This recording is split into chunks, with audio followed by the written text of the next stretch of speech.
Voilà ce qu'ils ont fait aux femmes italiennes pendant la Seconde Guerre mondiale. Introduction. La guerre est généralement considérée comme une affaire exclusivement masculine. Pourtant, ce sont souvent les femmes qui souffrent le plus, non seulement pendant la guerre, mais aussi après. L'une des preuves les plus cruelles de ce fait s'est produite juste après la bataille du Mont Cassin, dans le centre de l'Italie, au cours des premiers mois de 1944. La bataille du Mont Cassin faisait partie de l'avancée des Alliés à travers la péninsule italienne vers Rome, qui était encore sous occupation nazie. Ce fut l'une des batailles les plus dures de la Seconde Guerre mondiale, et la victoire des Alliés fut un coup mortel pour les Allemands en Italie. Mais au lieu de rester dans l'histoire comme une lutte héroïque pour libérer le peuple italien, elle est devenue tristement célèbre en raison de la violence pure et simple exercée sur la population civile, et principalement sur les femmes. La brutalité que ces jeunes filles et femmes italiennes ont dû endurer pendant des mois au Mont Cassin était si extrême qu'elle est devenue connue dans les livres d'histoire sous le nom de maroquinate, après le fait que de nombreux attaquants étaient des soldats étrangers venus du Maroc. Qui étaient ces goumiers, soldats coloniaux du corps expéditionnaire français qui se livraient à une sauvagerie sans fin contre les femmes italiennes? Quel sort horrible attendait les femmes du Mont Cassin à la nuit tombée? Monte Cassino, l'une des batailles les plus sanglantes de la Seconde Guerre mondiale. La bataille du Mont Cassin se composait en fait de 4 combats différents qui se déroulèrent entre le 17 janvier 1944 et le 18 mai de la même année. Les Alliés qui avançaient depuis le sud après avoir débarqué à Anzio et dans d'autres localités de la côte devaient percer la ligne d'hiver pour pouvoir atteindre et libérer Rome, le centre du pouvoir nazi dans la péninsule. Cet objectif fut atteint le 5 juin 1944 après que la capitale italienne eut été occupée par les nazis pendant 9 mois. C'était la veille du débarquement des Alliés en Normandie qui commençait effectivement la libération de la France. Ce sont en fait certaines des troupes françaises opérant en Italie qui ont donné à la bataille du Mont Cassin son tristement célèbre fléau connu sous le nom de maroquinate.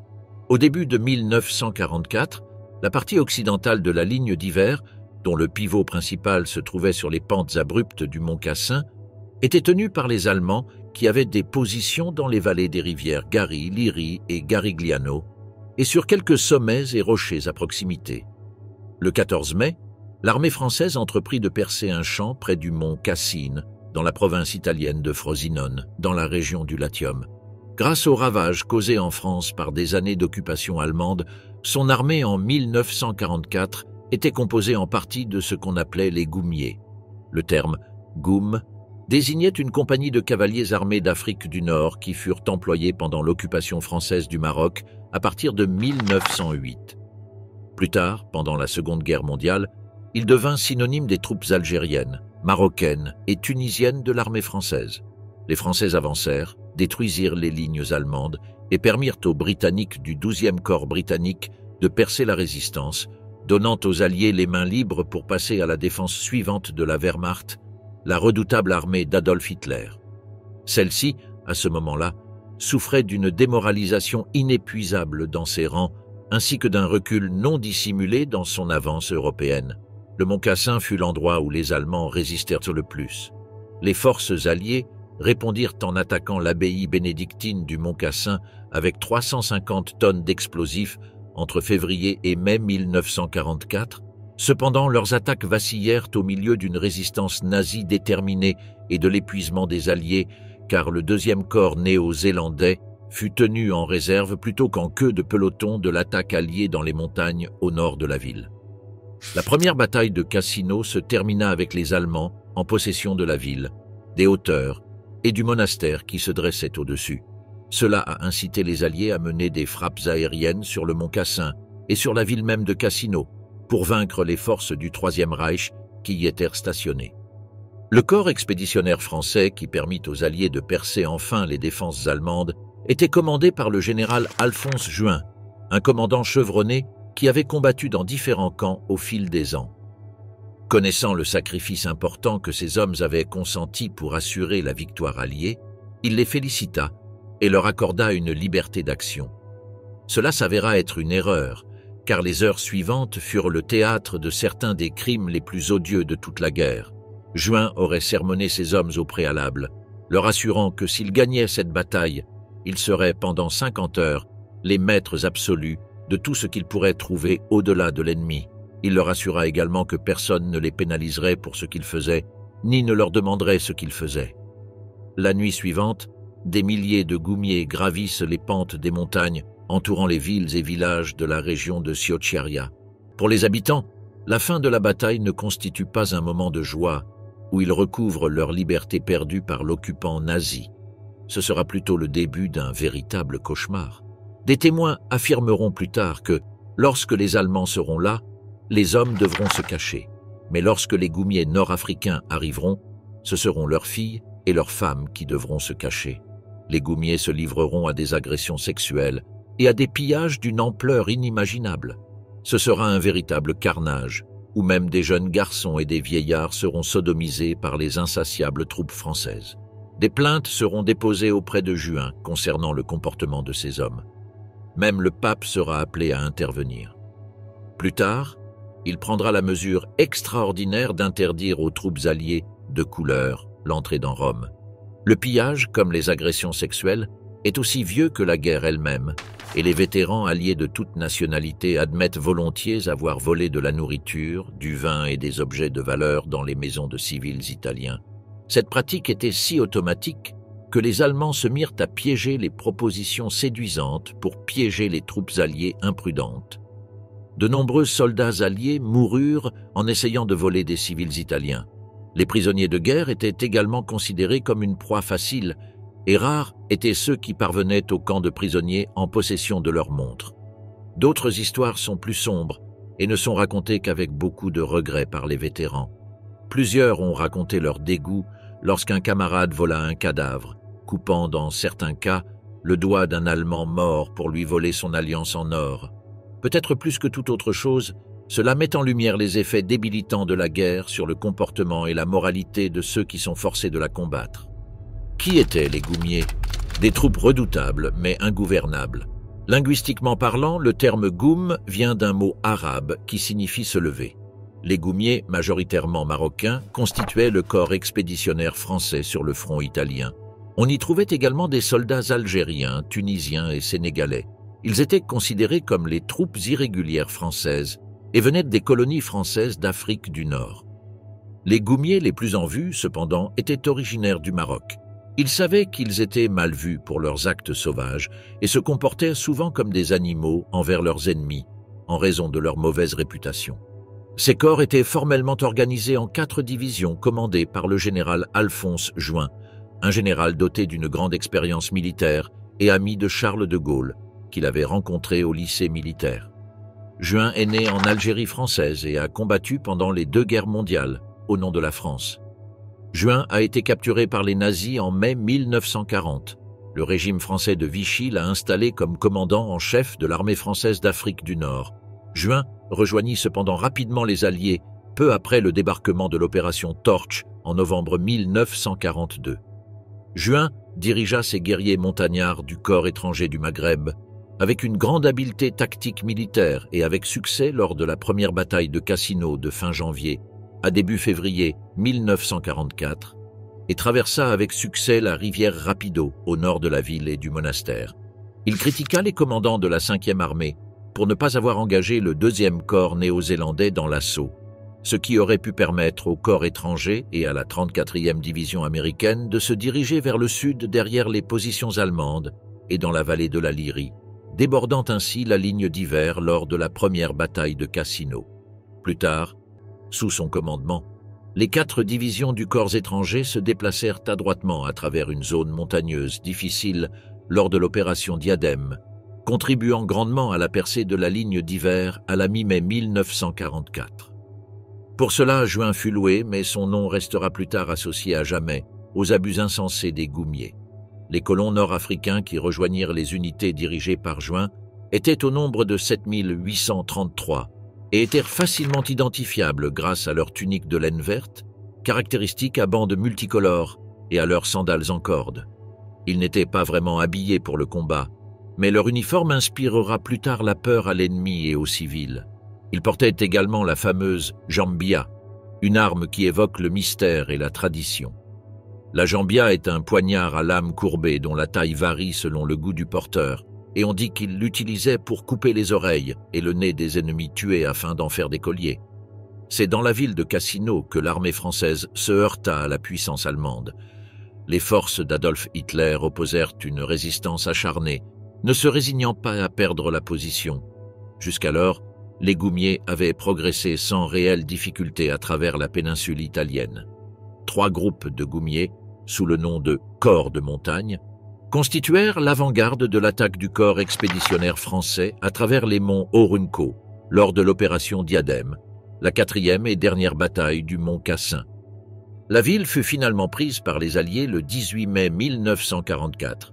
Malgré cet exploit impressionnant, ils ne sont pas principalement connus pour avoir vaincu l'armée nazie, mais pour leurs atrocités brutales et inhumaines, pour le traitement impitoyable de leurs victimes, des civils innocents, objets de leur comportement cruel et atroce, décrits comme typiques des bêtes, après que le général Juin leur ait donné carte blanche à la fin de la bataille. Il semble qu'ils se soient vengés immédiatement sur tous les habitants de la région.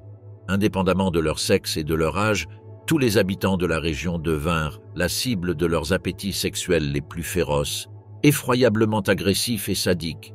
Non content de cela, leurs appétits matériels les poussèrent à cambrioler les maisons et à prendre tout ce qui avait de la valeur pour eux. Si quelqu'un résistait, il subissait un sort encore pire.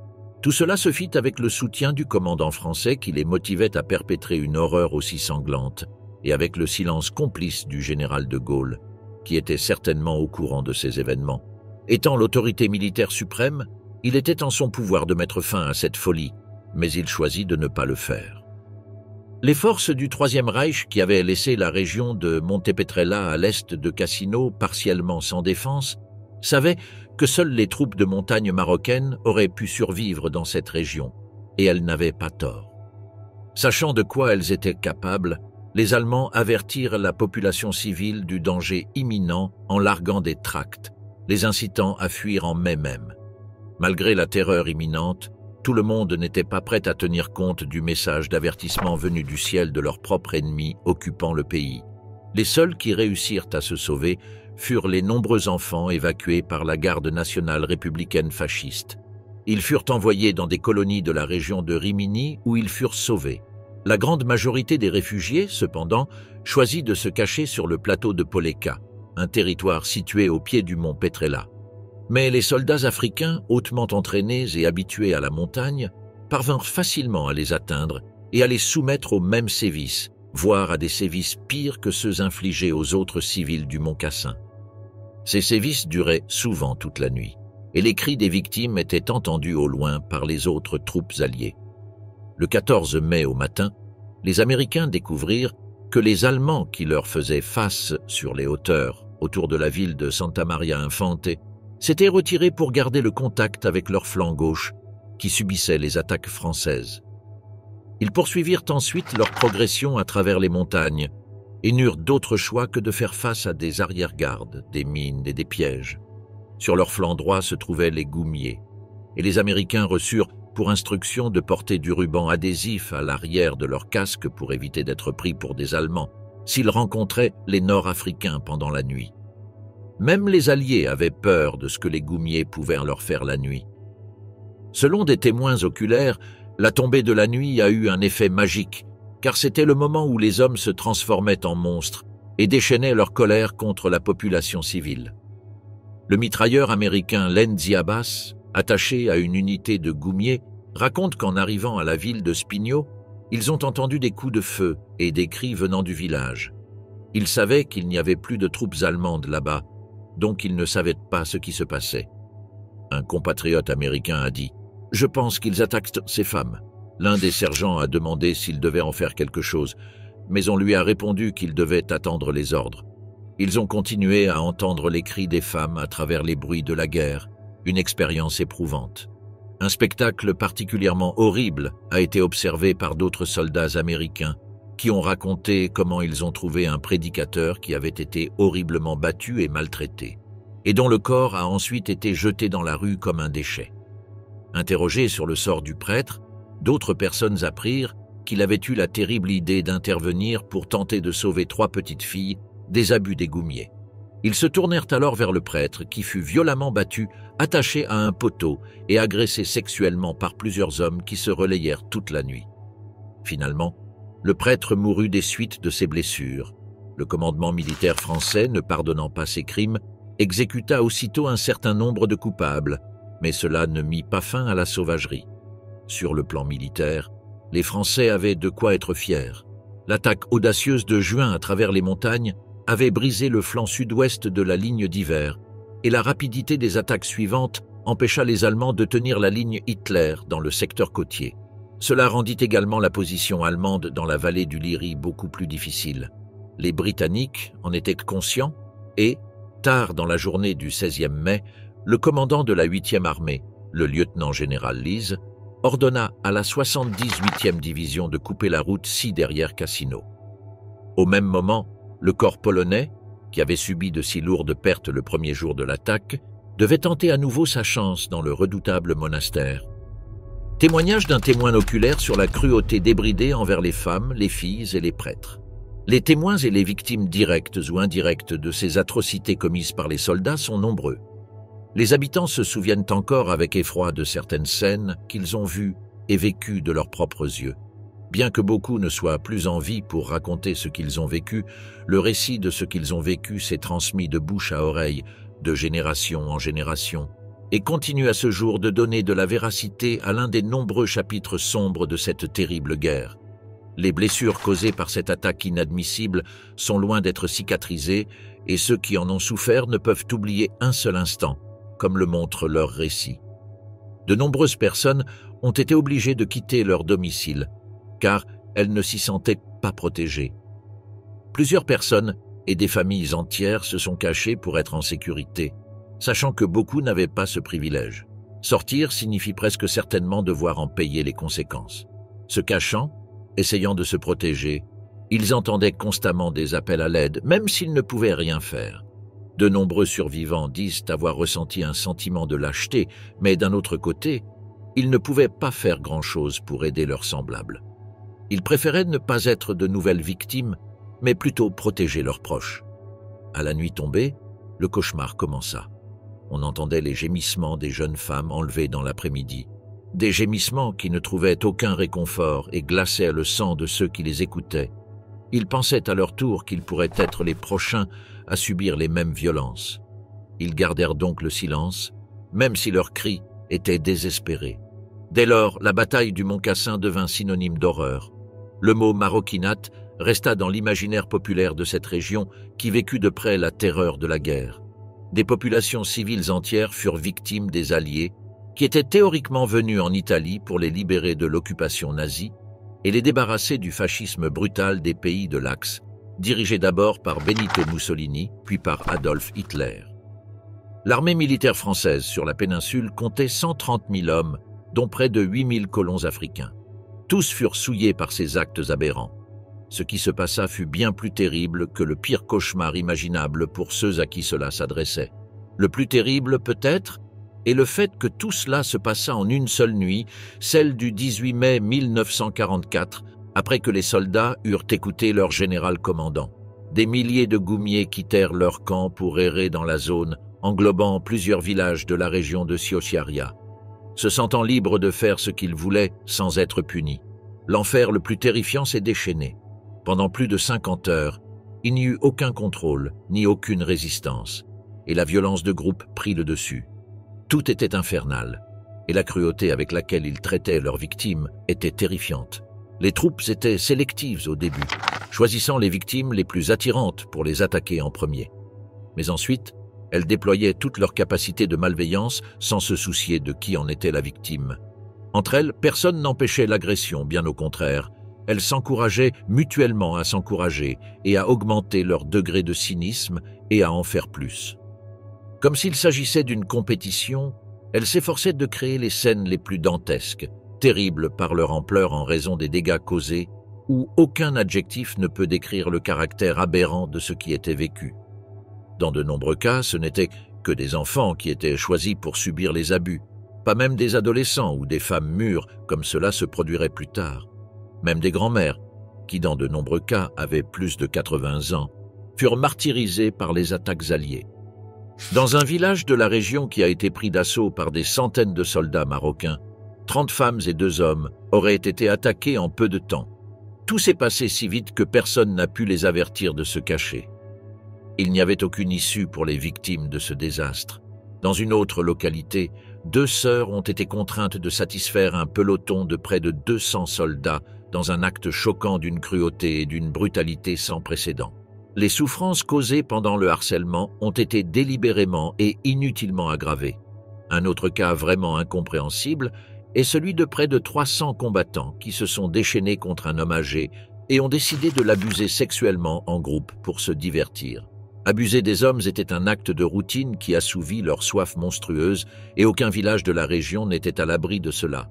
Les archives écrites de l'époque, conservées par l'Association nationale des victimes civiles de la guerre, nous apprennent qu'un curé de paroisse, Don Alberto Terilli, s'est opposé aux pillards pour sauver 2 fillettes de 6 et 9 ans qui allaient être attaquées par un groupe. Il voulait simplement les sauver des sévices auxquels elles seraient irrémédiablement exposées. La réaction des soldats ne s'est pas fait attendre, et le prêtre a été brutalement maltraité, sous les yeux des fillettes. Dans le village de Pico, une fillette et sa sœur ont été crucifiées sur une place publique, tandis que la famille était obligée d'assister à cet acte grotesque. Les histoires de ce niveau de sauvagerie sont nombreuses, et la sauvagerie, le sadisme extrême et la brutalité outrageante étaient la norme. Le général Charles de Gaulle, commandant en chef de l'armée française, savait tout de ce qui se passait en Italie avec les troupes qu'il commandait, mais il n'a absolument rien fait, non seulement pour l'empêcher, mais pour le traduire en justice par la suite. Et le général Alphonse Juin, qui a donné le feu vert à ces atrocités, n'a jamais été puni par ses supérieurs. Au fil des ans, de nombreux documents et témoignages ont été mis au jour, ce qui a permis de reconstituer plus en détail les événements insoutenables. Des éléments ont été rassemblés pour reconstituer avec plus de précision cette vérité cachée. Les historiens s'accordent à dire que c'est la harangue du général Juin qui a déclenché le chaos et le pire scénario possible. Les coupables se sont avérés être des soldats qui, après avoir entendu les paroles de leurs supérieurs, se sont laissés aller à un déchaînement de violence sans se soucier des dégâts qu'ils causaient. Une calamité irréparable d'une ampleur inimaginable. La mèche était allumée et quiconque résistait, quelle que soit sa condition, était également l'objet de leur agression. Tous les petits villages de cette région, sans exception, furent sauvagement attaqués. Personne n'était en sécurité et les habitants n'avaient nulle part où aller. Il n'y avait tout simplement aucun endroit où échapper à une telle calamité humaine. La pratique pratiquée par beaucoup consistait à tenir leur proie par les chevilles et les poignets pour l'immobiliser, puis à se relayer pour consommer l'acte sexuel, un acte atroce et lâche pratiqué par beaucoup. On raconte que, dans un village de la région, 4 femmes de 15 ans au maximum furent contraintes de satisfaire sexuellement une troupe de 100 soldats pendant des heures. À la suite de cette agression, l'une d'elles mourut et une autre eut une crise psychotique dont elle ne se remettra jamais et fut enfermée pour le reste de sa vie dans un asile de fous. Les 2 autres furent gravement traumatisées. Mais en plus de ces actes aberrants, les goumiers s'occupaient de saccager les maisons et de voler tout ce qu'ils pouvaient trouver de valeur. Le dépouillement des maisons était une autre des pratiques indésirables dont souffraient les habitants de cette région. Une barbarie sans limite qui, bien que durant plus de 2 jours, eut des conséquences éternelles. Les chiffres de l'horreur. Combien de femmes ont été agressées? Le maire de la ville d'Esperia, commune de la province de Frosinone, a indiqué que dans sa ville, 700 femmes sur un total de 2500 habitants ont été agressées sexuellement et que certaines sont mortes à la suite de ces attaques. Au cours des événements et dans toute la zone touchée, plus de 7000 civils, dont des enfants, ont été abusés sexuellement par des membres du corps des goumiers. Le nombre d'hommes tués a été estimé à 800. Le massacre de Maroquinat aurait fait près de 200 000 victimes. Des personnes de tous âges ont été agressées, maltraitées, torturées et assassinées sans que personne ne rende de compte. Selon les documents historiques, plus de 20 000 cas d'agressions sexuelles ont été recensés, mais ce chiffre ne prend en compte que les personnes qui ont eu le courage de dénoncer les sévices qu'elles ont subis. Cependant, ce chiffre ne reflète pas la réalité dans son intégralité, car de nombreux cas n'ont pas été signalés, probablement la grande majorité d'entre eux. Les spécialistes estiment que le nombre de cas s'élève à 60 000, ce qui signifie que la plupart des femmes vivant dans la région ont dû endurer certains des pires abus et tortures que l'humanité ait jamais connus. En outre, les rapports révèlent que de nombreuses femmes et filles ont été abusées à plusieurs reprises par plus d'un agresseur. On raconte même que les soldats ont cassé les dents des victimes pendant l'agression pour les empêcher de les mordre. Des témoins parlent également d'empalement et de castration, dont les cibles étaient surtout des hommes qui tentaient de défendre leurs filles, épouses, sœurs ou mères, car personne n'était à l'abri de ces attaques brutales et terribles. Il est également avéré que plusieurs mutilations ont été pratiquées par des soldats alliés pour le simple plaisir, en utilisant à cet effet leur célèbre poignard Jambia. Il faut se rappeler que les goumiers n'étaient ni des mercenaires ni des combattants étrangers volontaires. C'étaient des soldats employés par l'armée française alliée et, à ce titre, le haut commandement militaire français était responsable de leurs actes. Le caractère impitoyable et cruel des violences sexuelles perpétrées par les troupes alliées est corroboré par les dossiers médicaux retrouvés. On a également signalé des infections de syphilis, de blénorragie et d'autres maladies sexuellement transmissibles, rappel durable de ces terribles nuits qui ont suivi la bataille du Mont-Cassin. Seule l'introduction de la pénicilline américaine a sauvé ces régions d'une épidémie qui aurait pu anéantir la population restante. Les grossesses non désirées provoquées par les attaques des goumiers se comptent par milliers et beaucoup se terminent par des avortements clandestins pratiqués dans des locaux improvisés et insalubres. Celles qui ont trop peur de subir cette procédure pénible et dangereuse décident de mener leur grossesse à terme.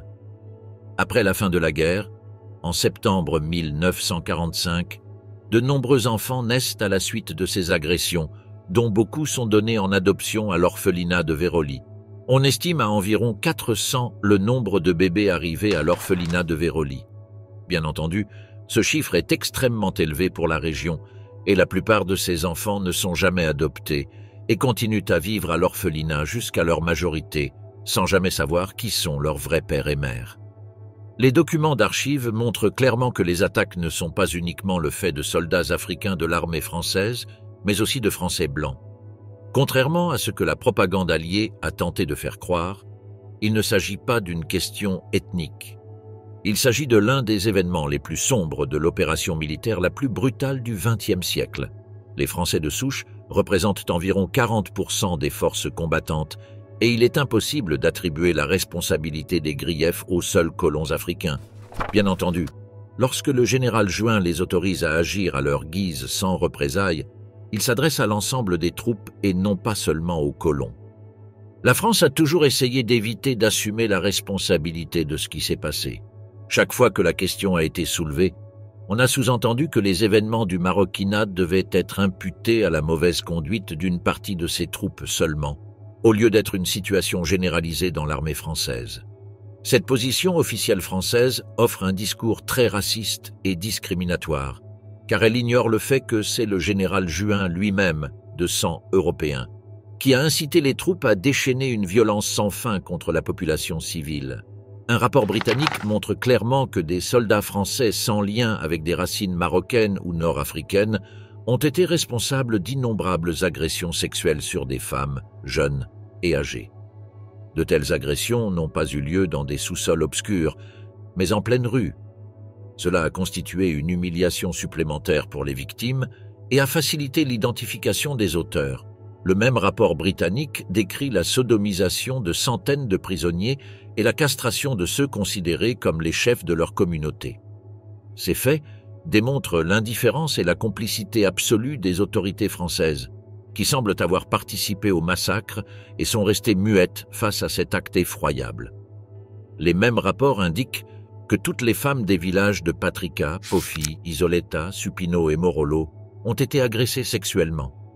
À Lenola, une cinquantaine de jeunes femmes, soit la majorité de la population féminine de ce petit village, ont été agressées à l'arrivée des troupes françaises le 21 mai. Comme il n'y avait pas assez de femmes pour tout le monde, des filles et des femmes âgées ont également été choisies pour être maltraitées. À l'époque, la Croix-Rouge internationale avait proposé son aide au gouvernement italien, mais celui-ci s'y était fermement opposé pour ne pas détériorer les relations avec la France et ne pas provoquer un conflit majeur au niveau international. Grâce à toutes ces actions, les événements du Mont-Cassin ont été plongés dans le silence, tant de la part des auteurs que du gouvernement des victimes. Leurs commandants supérieurs ont été ignorés, il n'y a eu aucune accusation et il n'y a eu aucune affaire interne au sein des rangs militaires. Tout cela n'a tout simplement abouti à rien. Dans ce contexte sauvage, qui se déroule dans des villages isolés de montagne au milieu d'un conflit mondial, il est difficile d'établir le nombre exact de morts et de cas d'abus. Il y a probablement eu des dizaines de milliers de personnes touchées par ces agressions sexuelles sans distinction de sexe et d'âge. Il est donc également difficile de connaître le nombre de personnes qui, en raison du traumatisme psychologique et émotionnel causé par cette expérience scandaleuse, n'ont pas pu continuer à vivre normalement. Beaucoup d'entre elles ont interrompu leurs études et ont éprouvé des difficultés à trouver ou à garder un partenaire ou à fonder une famille. Certaines ont même fini par se suicider ou sont devenues cliniquement folles. Des rapports militaires secrets relatent ces abus, offrant un témoignage poignant de l'un des épisodes les plus graves de cette guerre terrible. On y apprend que même des animaux, selon les rapports, ont été la cible de leurs agressions sexuelles. La méthodologie employée par les combattants est entièrement détaillée dans ces documents. Ils décrivent le modus operandi de nombre de ces agresseurs. Si la porte de la maison était fermée à clé, ils la défonçaient et, trouvant une personne à l'intérieur, ils l'assommaient d'un coup de crosse de fusil, puis la traînaient près de la maison et la maltraitaient devant le reste de la famille et sous les regards horrifiés des passants. Les conséquences du maroquinat, 80 ans d'impunité. Au fil du temps, les victimes ont été encouragées à parler et à donner plus d'informations sur cette expérience insupportable qui les a marquées à jamais. Cela a demandé beaucoup de courage, non seulement parce que le fait de témoigner les a obligées à se remémorer ces événements horribles, mais aussi parce qu'elles se sont exposées à la honte et aux accusations publiques. Une femme a témoigné avoir vu des soldats alliés repérer une fille avec des boucles d'oreilles de luxe. L'un d'eux s'est penché et les a arrachées sans ménagement à main nue. Le témoin a raconté en détail les cris de douleur émis par la victime lors de cette scène sauvage, tandis que le soldat semblait simplement amusé par sa douleur. Une autre témoin a été surprise de voir sa sœur cadette assise, immobile, la tête entre les jambes. En s'approchant, elle a remarqué qu'un filet de sang coulait de ses jambes jusqu'à ses pieds. Dans un exemple clair des pressions exercées sur les femmes pour qu'elles gardent le silence sur ces humiliations, lorsque la sœur aînée a demandé à la mère ce qui n'allait pas avec sa sœur, celle-ci lui a simplement demandé de ne pas la déranger, qu'elle s'était juste fait mal. Ce n'est que bien plus tard qu'elle a réussi à comprendre ce qui était arrivé à sa pauvre sœur. Un groupe de femmes qui avait d'abord résisté à des assaillants isolés a été attaqué en meute. Leur résistance s'est avérée vaine face au grand nombre d'assaillants. Les assaillants ont d'abord sorti leurs armes et tiré quelques coups de feu en l'air pour les effrayer. Puis ils ont commencé à séparer les filles, les agressant individuellement par petits groupes. Elles n'ont pu se défendre d'aucune façon. Ceux qui ont tenté de se défendre contre un tel outrage ont subi de terribles conséquences, qu'il s'agisse de voisins ou de membres de la famille. Beaucoup ont été transpercés par un bâton ou un pieu pointu dans le sens de la longueur, en guise de torture et d'exécution, et ont péri lentement dans l'hémorragie. Un père qui avait tenté de défendre sa fille au sommet du mont Cassin a été battu à mort. Il existe d'innombrables témoignages effrayants sur le sang-froid de ces individus qui ne semblaient éprouver aucun remords. Un témoin raconte qu'un soldat est entré dans sa maison pendant qu'un autre attendait dehors. Son père est sorti et a demandé ce qui se passait. Ce à quoi le soldat qui se trouvait dehors s'est contenté de lui tirer dessus à bout portant. Il a été tué sur le coup. Aujourd'hui encore, certains historiens et chercheurs de vérité continuent de réclamer que justice soit faite et que les événements horribles du maroquinat soient clos. Certains ont même exigé que le gouvernement italien rassemble tous les témoignages et preuves pour agir avec la France, afin qu'elle assume l'entière responsabilité des faits et obtienne réparation. Étonnamment, de nombreux témoins de cet acte terrible et violent sont encore en vie. Le 18 juin 1944, le pape Pie XII exhortait Charles de Gaulle à agir. Un an plus tard, la justice française avait inculpé 300 Marocains pour ce qui s'était passé sur le sol italien bien que les résultats n'aient pas été ceux espérés par la communauté internationale indignée. On estime qu'au moins 10 000 soldats ont participé d'une manière ou d'une autre à ces événements. Et pas seulement des Marocains, mais aussi des Français, des Algériens et d'autres nationalités. Conclusion. Le 26 novembre 2004, 60 ans après les nuits fatidiques de la Maroquinate, le président d'une association d'anciens combattants marocains, Ahmed Benrahalate, a présenté des excuses officielles pour ce qui s'était passé à Monte Cassino. Ce geste courageux visait à mettre un terme aux souffrances des victimes et à faire connaître les événements de Monte Cassino au grand public, qui ignorait en grande partie la sauvagerie de ces nuits. Mais il a aussi eu un autre effet important. Ces excuses officielles ont fait comprendre à tout le monde que le gouvernement français n'avait jamais pris les mêmes mesures pour indemniser les familles des victimes. À ce jour, aucune excuse publique ni reconnaissance des événements de Monte Cassino n'a été émise par le gouvernement français. Il s'agit là d'une preuve évidente de négligence et d'insouciance à l'égard de la mémoire des personnes touchées. Les horreurs de la guerre génèrent angoisse et tension, tant chez les combattants que chez la population locale. Cependant, aucun niveau de stress ne peut justifier l'utilisation du corps féminin comme objet des passions les plus élémentaires. La violence sexuelle ne peut être comprise comme une catharsis justifiée après ce qui a été vécu sur le front. Les crimes de Monte Cassino auraient pu être évités, mais les commandants responsables de l'armée alliée non seulement ne les ont pas évités, mais ils les ont encouragés. Beaucoup ont tenté en vain de trouver une explication à tant de souffrances, mais rien ne peut justifier ce qui s'est passé, pas même l'horreur de la guerre elle-même. Il s'agit d'un acte criminel, d'une violence horrible et sauvage perpétrée par un groupe de soldats à qui on a donné la permission de faire ce qu'ils voulaient avec la garantie de ne pas payer le prix de leurs actes impitoyables qui ont causé tant de dégâts.